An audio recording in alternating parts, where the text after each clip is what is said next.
Welcome to the YCNU podcast. Join us each week for engaging conversations with campus leaders, students, faculty, staff, alumni, and community members. From academics to athletics, campus life, and beyond, we cover it all. Have someone you want to hear from? Let us know. Let's explore the world of Yavapai College together.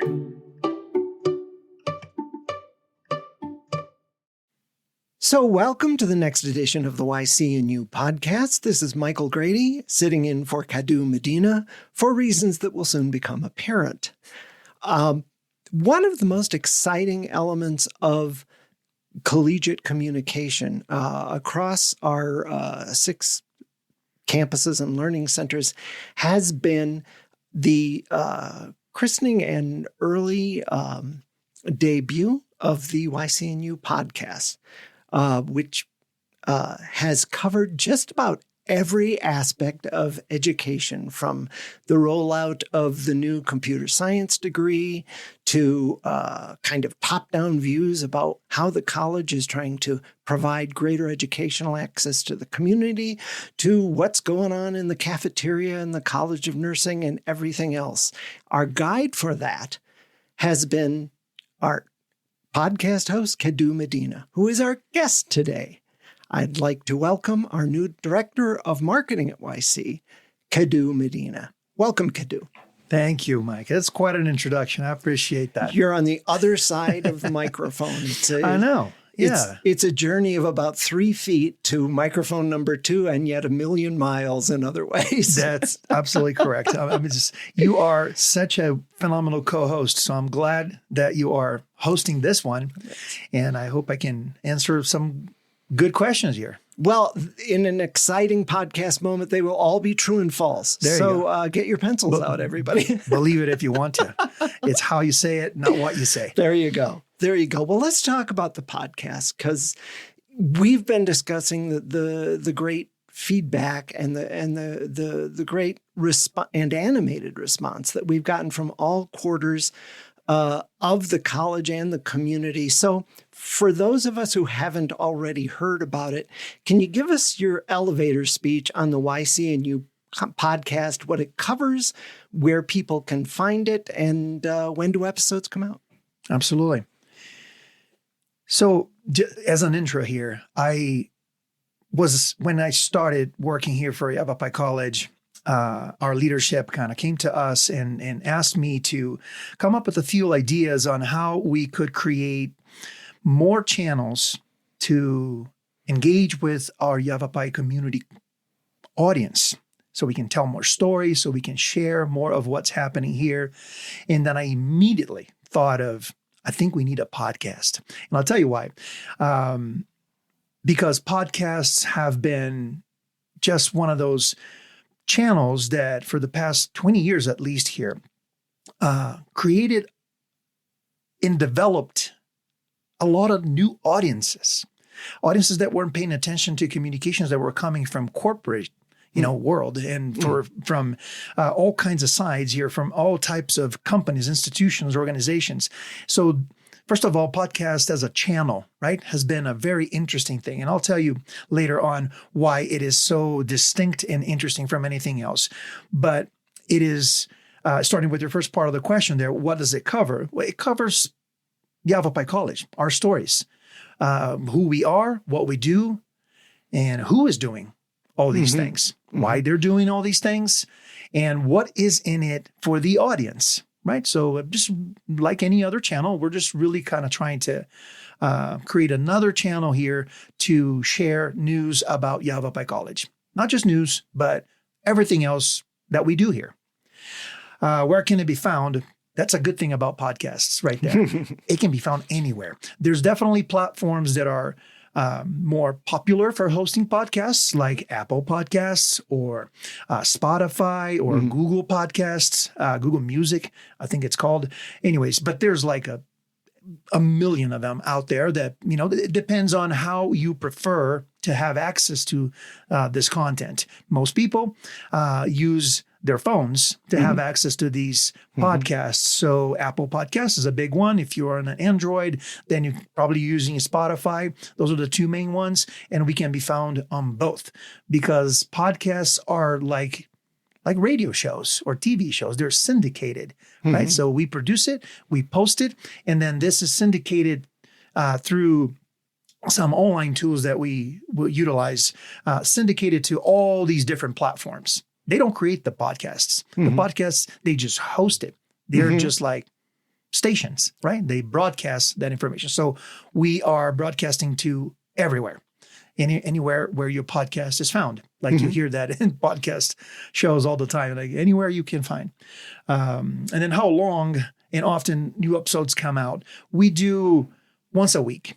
I mean, that was a bold goal that we had that I set out to do. Like I want to be able to at least make sure that we have one episode a week. But frankly, we're at the point now that the podcast has become such a popular communication channel here for us at Yavapai College that I might even kind of bump it up later. Let's think of season 2. Season 2, we might end up kind of doing more than one. Right. Because Yavapai College is a very large community. There's a lot happening here. And ever since we started back in October 2024, so it hasn't even been a year yet, it has not been hard for me to find things to talk about and people interested in wanting to share their stories. I have a schedule of podcast recordings that stretches out like 2-3 months ahead of me. Oh, yeah. Yeah, that's one of the nice things, and I think it's a healthy sign about the college as a whole, is I've watched you develop these things. You spend absolutely no time panicking about, oh my gosh, what are we going to talk about next? It's more of a fending off circumstance where there are a flurry of topics all over the spectrum, and it's really just a matter of catching the time to get the people in front of the microphone, isn't it? That's about it. That's the only difficulty. I think it took us maybe 10 episodes to get people's attention that this is a legit platform, that this is everyone's platform here at Yavapai College to communicate, to share their information, to share stories. And all I had to do was just say in one of the duck soups that we send out, right? Right. A little advertising about the new episode that is out. I just mention at the bottom of that, if you have a story, if you want to be interviewed in the podcast, just reach out to me. And then emails just flooded. Then people do. That's a nice thing. And one of the things that I think has been good to see is kind of the democratizing of your guest palette in terms of it isn't just a top-down, let's talk to this administrator about this program, because that can get kind of dry after a while. But you've been bringing in students, you've been bringing in faculty folks to talk about their programs. You've been trying to cultivate the student's eye view of the college and get that on the air as well. Absolutely. Right? And that was from day one, part of the plan. We did not want this podcast to feel like a scripted like radio show where like a propaganda thing. It's a one-way venue that we only want to share certain types of news dressed up and made up in a way that it felt like a public release of any kind. No. And I think that was really important in the beginning to gain the audience's trust first and foremost, that this is not just a one-way avenue here where we're only talking about things that we pick and choose. I wanted everyone to feel like, no, this is a channel for all of you out there. All of you that have anything to say, any work that you're doing that feels important to be shared among our community, that this is your channel. This is for you. This is not just for me. This is not just for leadership. This is not just for faculty or staff. This is for everyone. Right. So from the moment that we launched the podcast, we had one episode for each one of these audiences so they can feel like, okay, I can hear the voices. I belong there. My story belongs in that podcast. And that sense of belonging is important because everybody and his brother seems to have a podcast these days, but the ones that survive and develop are the ones that cultivate their audience and give their audience kind of an into the subject matter at hand. Where you're talking to a student, a student can see themselves. Right. When you're talking to a member of the community, then you have a level of access and perspective that someone in the audience might appreciate. They have to be able to see themselves in what you're saying in order to tune in next time. Absolutely. As a matter of fact, you touched two words there that are actually super important for Yavapai College. There are two pillars of our core values and goals and vision for the college, right? One is belonging. I wanted to make sure that everyone felt like this channel, that their stories belonged in this channel. And second one, service, that their stories are going to be heard. Yeah. We will make sure that everyone listens to that story and can feel and be part of what they're doing. And so these two things have always guided, belonging in the service has always guided my quest here to find topics and to connect with everyone around the college, to make sure that, their stories are heard and that everyone hears them. Because I'm making sure that this podcast gets to every eardrum around the college, promoting it. We're reaching those drums, baby. Oh, we are. We have advertising everywhere. We are interviewing everyone from every corner of the college just to really kind of make sure that, and I haven't even scratched the surface yet. This is a large audience. There's so much. Very itchy college. There's a lot to scratch here. And there's a lot of fodder going forward. Let's talk about the reception. Now, you've done 36 episodes so far. Yes. So you've kind of honed your messaging, your approach. Tell us a little bit about the response you've gotten so far, and has that helped you trim your sails to how you do the podcast in these first 36 episodes?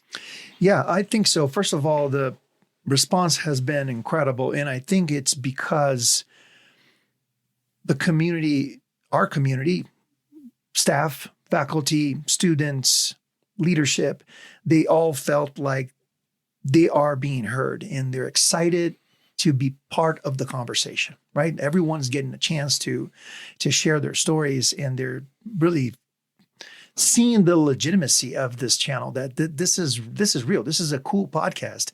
And the interviews are reaching to every corner of the college, and everyone is available. Everyone is invited to be part of the conversation. So because they feel that this is true, that this is really the spirit of the podcast, it's an open channel to everyone, they're just excited to share their stories. So I think that response, like every time I publish an episode, it doesn't matter who I did it with. I don't even have to promote it that much. Before I promote it, I go and check the stats on the podcast, and it has already been downloaded like 50 times. That's great. That's just people being so excited that they weren't on the podcast, that they're already promoting. They're probably kind of doing it like an internal conversation, like, hey, as soon as the podcast comes out, you should listen to the podcast that I was interviewed. And so this is like to me is the ultimate validation that it's being of service. People are enjoying this, you know? And I think it works. I think it works internally too. If you have a program or an endeavor within the college, and it's put on this platform, it's an affirmation of the value of that and the need to communicate that. And I think our people are reacting to that in a positive way too. No, absolutely. And again, and not just that's not only the only way I know that the podcast is doing great is also the numbers. We are over 2,000 downloads right now for a podcast that hasn't been around for that long, and it's reaching such a specific community. We're not going, outside the county. We're not a topic that is of interest of the whole entire world, even though it's accessible to the entire world. Right. Just knowing that this podcast is really kind of catered for our immediate audience here, Yavapai County, Yavapai College, our communities of Prescott Valley, Chino, anywhere we touch, right? Anywhere our 6-7 campuses touch here. Right. 2,000 downloads is a pretty good number. Oh, knowing absolutely. that's been heard that many times. And that's one of the neat things. I want to talk about the podcast. You touched on this a little bit before, but I want to talk on the podcast as a format, as a way of approach. Right.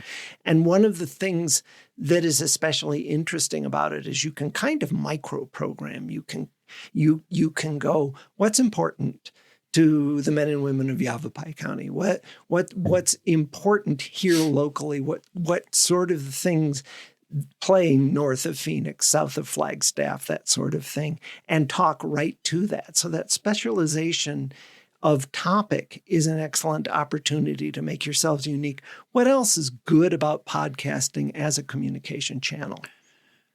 Perfect. This is where I wanted to get to, because I feel like this is the most important thing about this podcast. As a channel, you always have its particular, almost exclusive, features and characteristics and things that make that channel better or worse.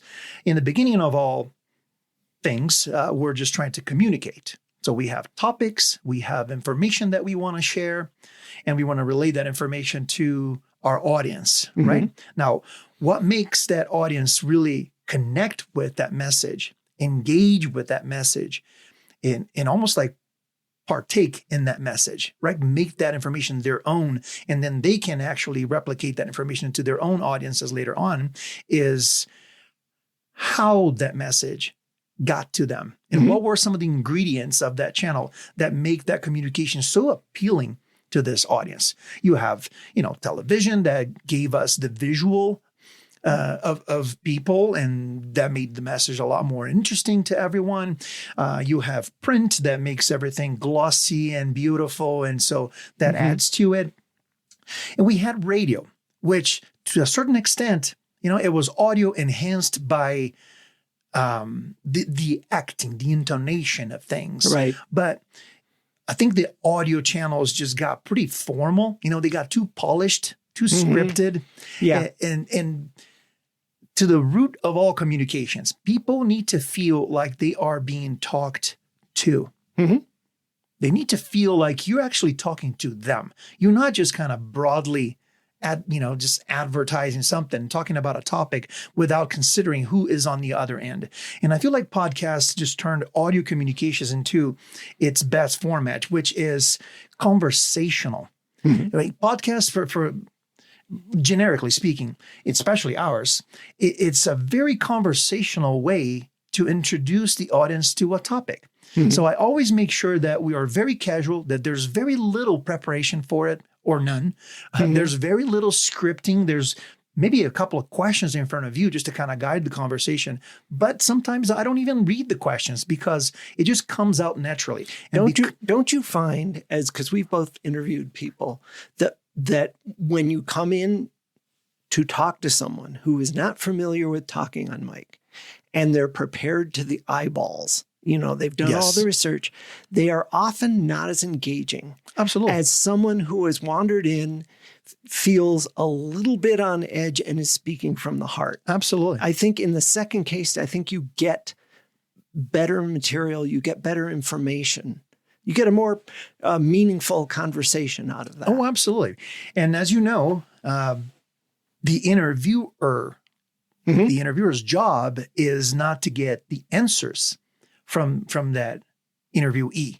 It's how to get the answers from that interviewee in a way that is compelling, that is true, that is original, that there's emotion involved in all that. So that's been my job in all these interviews, to make sure that that audience is getting a really personal response, a really personal answer from that interviewee. And I think that's what podcasts, back to the start of the question here, this is what podcasts is different. That's why podcast has become such a popular channel for people to get information. It's just because they feel like they're eavesdropping in a conversation. They feel like they're the third leg in that conversation. That they're actually just witnessing all of that happen. And a lot of the times in a podcast, because it's not scripted, because it's not so structured and time constrained and all that, there's more originality in the answer. There's more emotional Yeah, it's pull in it. I think part of it is the power of the human voice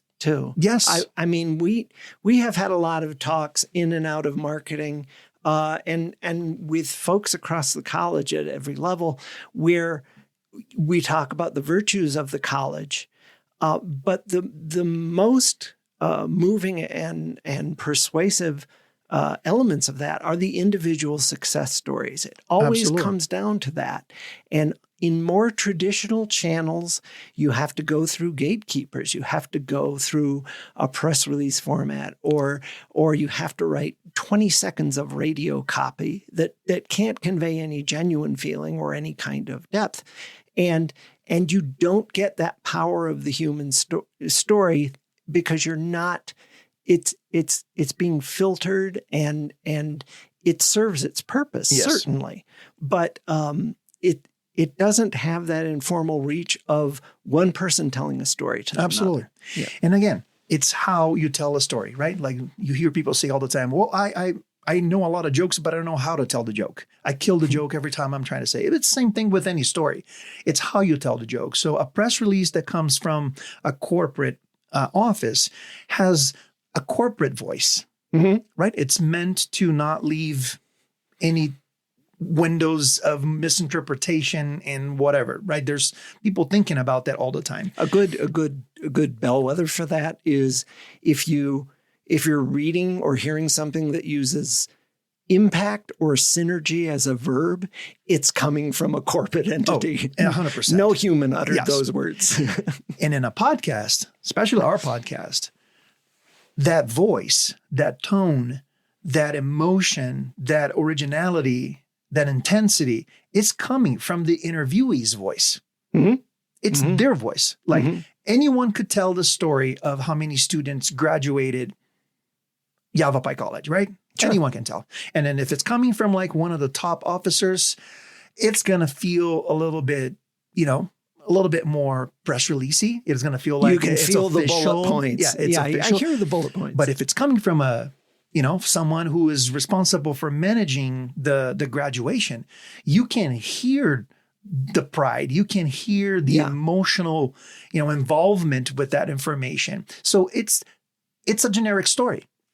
But it becomes very special and and the audience relates more to it when it's coming from the person who has the most emotional involvement with that story. Sure, the most skin in the game, right? Right. And that's why podcasts have become so cool, because you get to hear the story from the people that have the most skin in the game in that story, but emotional skin in the game, not just statistical skin in the game or financial responsibility in that game, emotional responsibility in that game. So when you hear someone like that tell a generic story, that story becomes special. Absolutely. And much more personal. Right. And then as the audience, you're way more interested, right? You lean in that story a lot more. Yeah, absolutely. So that's why, long answer here to your original question. That's why podcasts are just so intimate. They're people fun. Really follow and enjoy it and learn a lot from it too. Yeah. Because I'm behind all this emotion that I'm talking about here. There's facts, there's stories there. Yeah, absolutely. Yeah. But if you lead with the second and you don't have any of the first, you're a lot less engaging and persuasive. I think so. Yeah. Let me give you, because you're still, you've been here year and a half, a little over a year and a half. So I always like to cultivate the new person. You're still a relatively new person. Absolutely. So I'd like to cultivate your new guy perspective. You've run your own marketing business. You've done podcasts and video production for clients before you ever came to work for YC. And you referenced speaking conceptually before you took this job.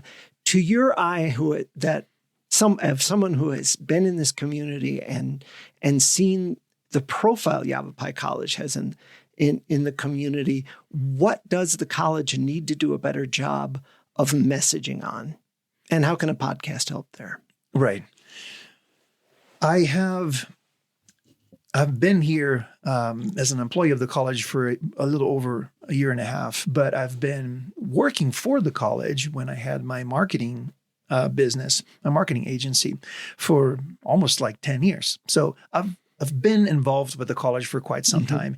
But when I first started working with the college, I was simply doing the advertising side of the college, right? Which is that crafted message that we marketers will kind of put together and, consider strategically what to say, when to say, who to say it to, when to say it, and then place that into channels that are advertising channels so that we can reach the audience, which is mostly students that we want to kind of bring in as students to the college. So as marketers, again, we always have that, exercise. We always try to go through that exercise. What do I have to say to help people buy into this idea, believe that the college is, the best choice for their educational journey, career, and everything else. Well, once you start working with a company, you start getting a much better view and insight into the culture of the company and what truly like these core values are. How the internal staff and people really see all this play out. What is their interpretation of all these core values? As a marketing agency, you get what, the marketing department is sharing with you. Right. That more calculated version of what you would like to be perceived out there, like your brand, right? Right. But once you start working with a college, then you get sometimes a different view of it, or it's in different depth, at least. Yeah, absolutely. Right? What these core values are and how we all feel about the college. And a lot of the times you just get much better insights on how to market and advertise the college after you spend some time working for the college like this, because then you get a really good read on what this college is all about. And I've always had this idea that I think that what we tell the students there in marketing and advertising is it's cold when compared to how we talk to each other about this college, absolutely. How proud we are, how happy we are, how we think that this is the coolest job I've ever had in my whole life. Oh, yeah. There's all these ingredients that don't make it to your advertising, right? Because we think it's not relevant. If you have to, and it's not like anyone's trying to be disingenuous, but marketing is marketing. If you have to communicate the value of the college in a web ad, right? Right. Or in a 20-second radio spot or something like that, you can't get into an individual story. So you have to cook it down to a whole lot of adjectives and maybe a basic idea. Totally. And that's fine. And that serves the purpose, but it doesn't give you the whole world. I've been here quite a while, and I was surprised at how comprehensive and deep this world was after I got hired. Yeah.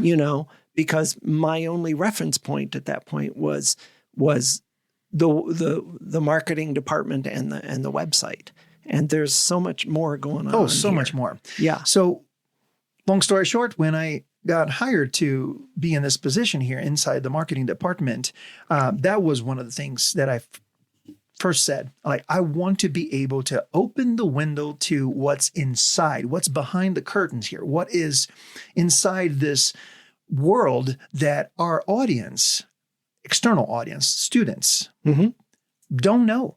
Yeah. Because they don't know what it is to be here in this campus. They don't know what it is to work with this community.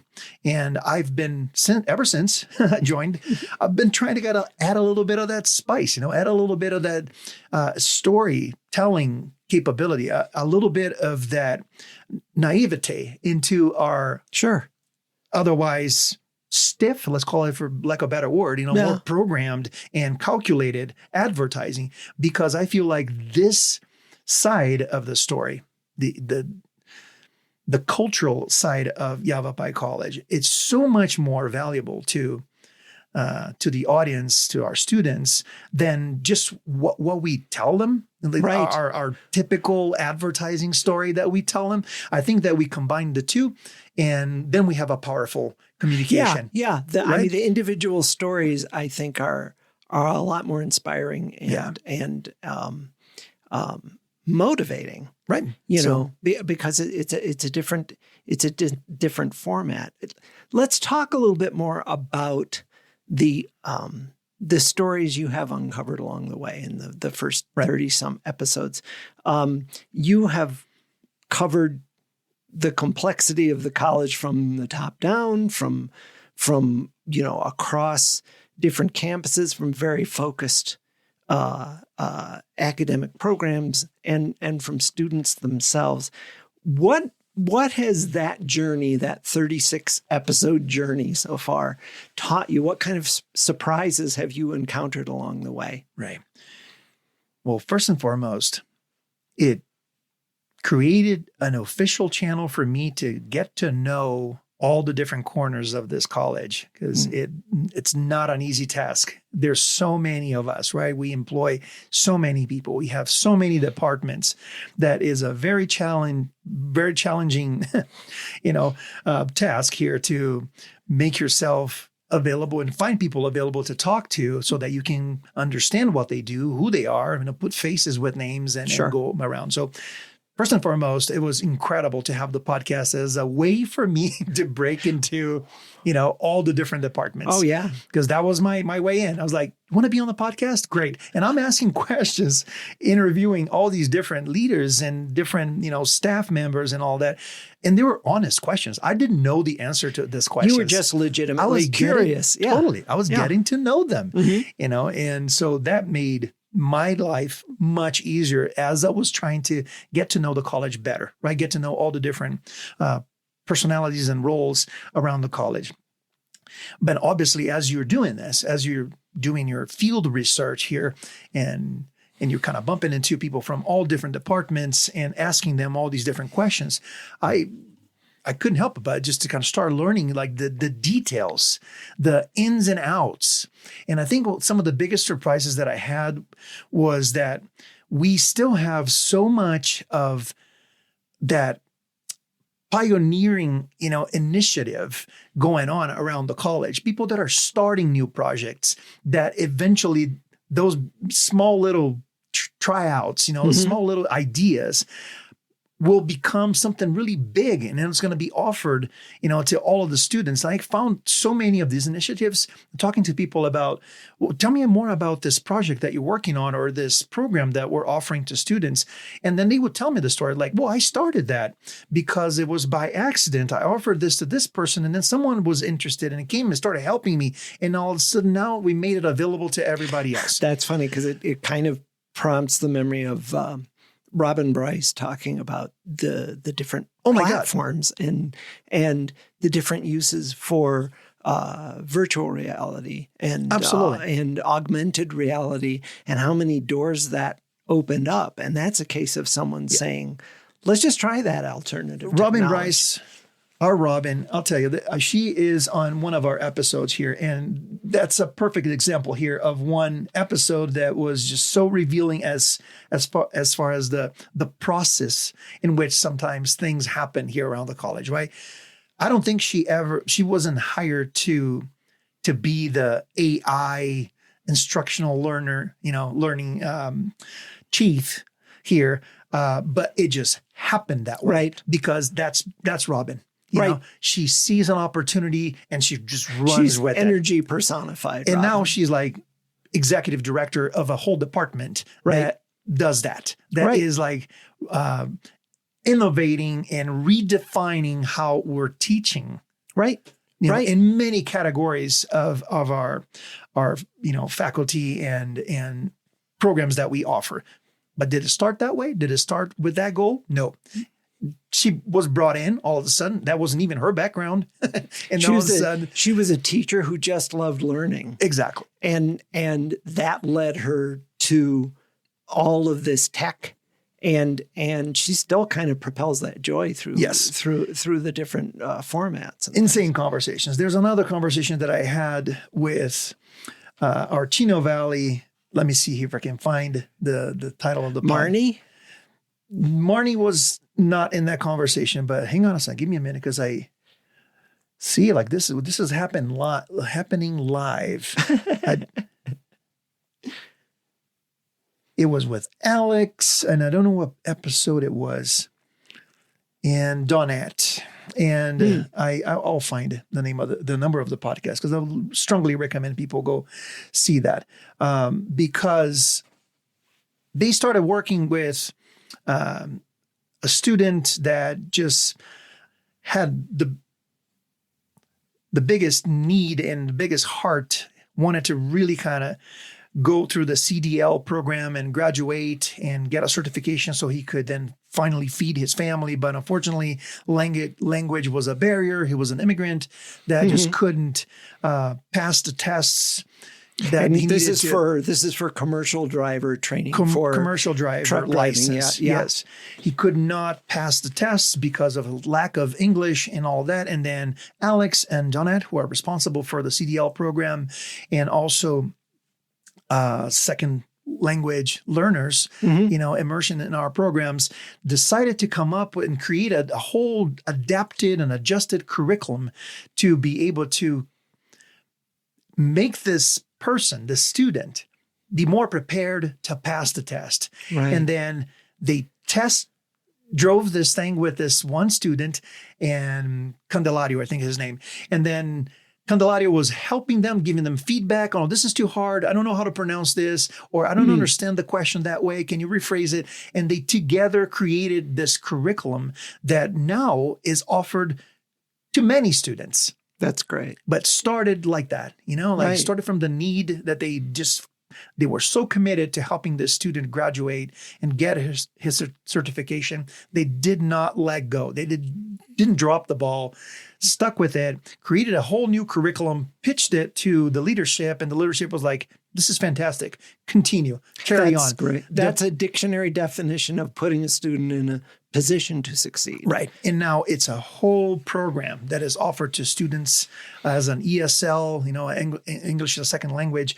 And I mean, that's fascinating to me, that how things can start so casually, but it stems from that commitment to not leaving our students alone. Like, we're going to help you. We're definitely going to be there and be of service to help you achieve your goals. And then all of a sudden, boom, now we have a whole new section of the college, a whole new curriculum here developed because it started that way. Right.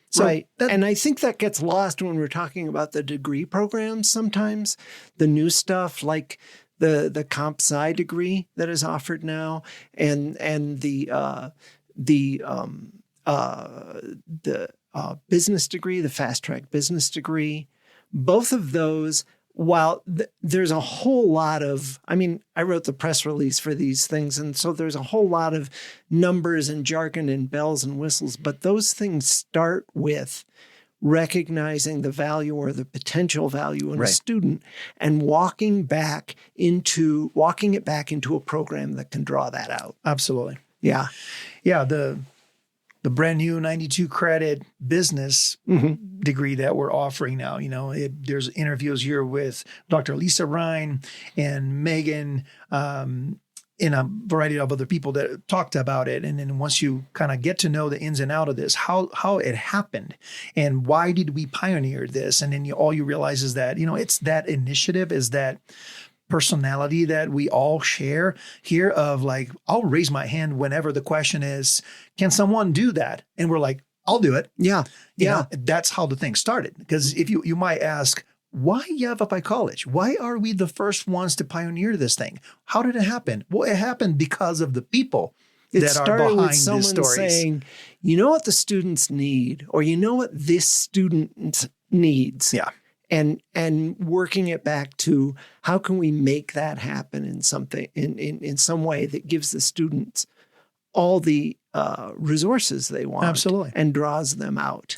And again, back to one of your questions there, you can put a press release with this background story on how things happen, and it will never feel the same. You'll never hear the entire story like you would if it's coming from the mouth of the people that were responsible for that idea taking off in the first place. Oh, yeah, absolutely. And that's why those new degree programs, and I think you'll agree with me on this, are much harder to cover on the rollout because no one's taken the program yet. No one's graduated and suddenly they are in the job market at a much higher income level, or they have the ability to go where you can go with a bachelor's degree. And so when you're rolling out a new degree program, it hasn't improved any lives yet. It will, but it's going to be a dry statistical story until it does. Right. But when you hear the stories of how it came about from the mouth of the people that are actually running with that project and making it happen, you can feel the intensity, you can feel the commitment, you can feel that this is set out to be successful because you can trust that voice. You can trust the intentions behind that story. So this has been like quite a phenomenal journey for me to really be able to interview all these people on all these different topics and stories and personal stories, college stories, student stories, program stories that really kind of give you like a more in-depth and intimate, version of that story. Absolutely. And that begs the question, and that begs the last question, which would be, where do you want to see this podcast go next? Are there innovations in subject matter or format or anything else that you'd like to see? Because it's an ever-expanding program. You get the feeling that YCNU is just kind of finding its feet. And so what would you like to expand this to as we go forward? Yeah, I think because the podcast is still kind of young and in its early stages of development, there's still so many stories to cover. There's still so many people that are interested in having a voice and sharing the work in progress that they're involved in right now. So that is definitely, I don't want to drop it now. I don't want to change the format because there's still too much to share. There's too many stories to tell. And I want to stick with that. And I have a long list of interviewees that are interested in being part of this. I want to continue to do it that way. But as we go, I would really love to kind of hear more from our audience, how this has been helpful and what other subjects and people they want to hear in the podcast, right? Because I want this to be a tool. I want this to be something that creates value, not just for the people that are here sharing the stories, but to the audience that's listening to the stories and hopefully learning a thing or two or connecting and feeling like, I need to call that person because I got something to tell them. I have an idea that I want to run by them. I want it to be like a connector. Right? Now, to that's great that you want a feedback mechanism. What is that currently now? If someone is listening to a podcast and they think, hey, my program or this student I know should be on the podcast, how do they reach you and get into your suggestion box? Right now, it's a direct email. Honestly, okay. They're just talking to me directly, and I'm walking around college. I am talking to everyone, which is my favorite thing to do, just to be, the social butterfly that I am not usually, and then stop everyone in their hallway and, stop by their office and say, hey, I'm Cadu. You probably have heard my voice before. What's going on with you? And what do you think of the podcast? Is there anyone that you would like to listen from? And anyways, I still do a lot of that, but obviously I'm a one-man show here. So it's hard for me to cover the whole college because we are many. Yeah, we are many. Yeah, and we have many campuses. So I need to come up with a better way to create this conversation, to create this type of feedback mechanism so I can reach more people with that. So I guess that's probably the next thing for me. As far as topics, I think we're in the right direction. I want to continue to cover and have more of the different departments, featured in the podcast. But I do want to put something in place here to be able to kind of create a channel to communicate and have some feedback here from everyone. So in the podcast. For the short term, emailing you. Right now, email is what's been working. So that's Cadu Medina, CADU. Cadu.medina@yc.edu. There you go. There's your and your feedback and your thoughts and your suggestions are sought and valued. Oh, absolutely. At the YCNU podcast. There's plenty of room. There's plenty of bandwidth for me to record interviews and stories, as long as these stories need to be shared and they're stories that are enriching, people's work life and balance and anything else. I mean, they're going to be featured on the podcast. We'll figure out a way to do it. That's another thing I want to maybe add to the podcast. Maybe we'll kind of start doing 2 or 3 episodes a week. Let's see how that goes. That would be great. That would be great. It is a real thrill to be able to hear the college that I work for over the airwaves. And I think a lot of people feel the same. Yeah, no, it's your perfect commute type of, there you go, catch up tool. Like in the podcasts are fairly short. They're like about 30 minutes in length, except for this one, because you and I we're yackers. Are caffeinated. So we're talking. We're highly caffeinated yackers here. I've gotten this kind of criticism before that once I start talking, I can't shut up. Well, that's the perfect platform for me to be in. That's kind of the guest we look for here. That's why I'm an interviewer, not the interviewee, because I talk too much. But anyways, I would love to, this is a 30-minute type of podcast. It's easy for people to just kind of listen to it on their way to work or during lunch break or so. And this is not just for our internal staff and faculty here. This is for the audience out there too. Podcasts are like, almost like a preferred way to they're kind of a core listen to things. They're nowadays. Like a core sample of the community. Totally. And so you get a lot of had to be there context you wouldn't otherwise get. Yeah, no, absolutely. I have on my phone, I have the podcasts that I listen to that I enjoy. And they're always like my favorite commute thing to do. I just put on my podcast and it kind of goes, it browses to 1, 2, 3 podcasts on my way to work. And it's perfect. It's a perfect way to catch up, perfect way to feel like involved with all these different topics and communities. And I think that's another reason why our podcast has been so well received is like you don't have to make time to read anything. You can just kind of put it on the background there and just eavesdrop. Yeah.